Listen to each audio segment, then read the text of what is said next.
বকেয়া টাকা চাইতেই হাসপাতালে তাণ্ডব রোগীর পরিবারের। মুকুন্দপুর বাইপাসের ধারে এক বেসরকারি হাসপাতালের ঘটনায় প্রকাশ্যে সিসিটিভি ফুটেজ।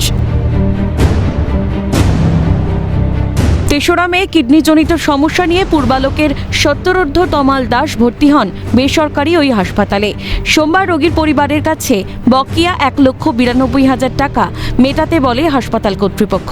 সেই সময় হাসপাতালে উপস্থিত কয়েকজন কর্মীকে হুমকি মারধরের অভিযোগ ওঠে রোগীর ছেলে তনুময় দাসের বিরুদ্ধে। ঘটনায় আহত হাসপাতালের ৫ জন স্বাস্থ্যকর্মী।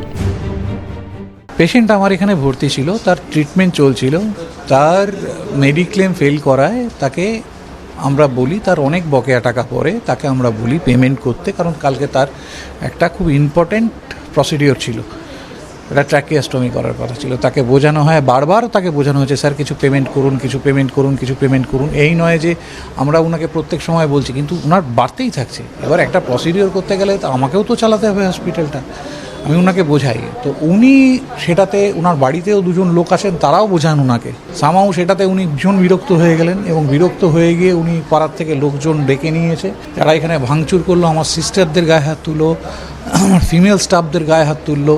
তারা ইনজিওর্ড, তারা এখন বাঘাযতীন হসপিটালে তাদের ট্রিটমেন্ট হচ্ছে।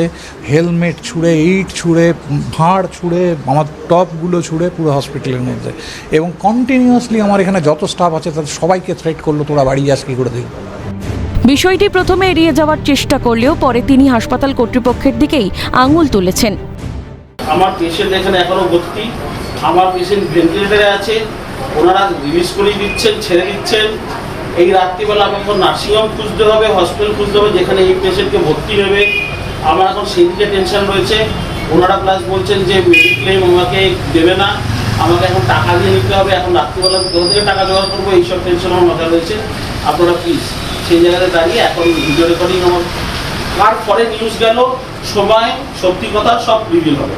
আর এই জায়গাতে দাঁড়িয়ে সময় বা সত্যি কথার ব্যাপারটা না। তড়িঘড়ি পূর্ব যাদবপুর থানায় খবর দেওয়া হলে ঘটনাস্থলে পুলিশ পৌঁছে পরিস্থিতি নিয়ন্ত্রণে আনে। তবে দোষ যে পক্ষেরই হোক না কেন, আইন নিজের হাতে তুলে নেওয়াটা কতটা কাম্য, প্রশ্ন ওয়াকিবহাল মহলের। ক্যামেরায় জ্যাকি সিং এর সঙ্গে মফিজুল ইসলামের রিপোর্ট, ক্যালকাটা নিউজ।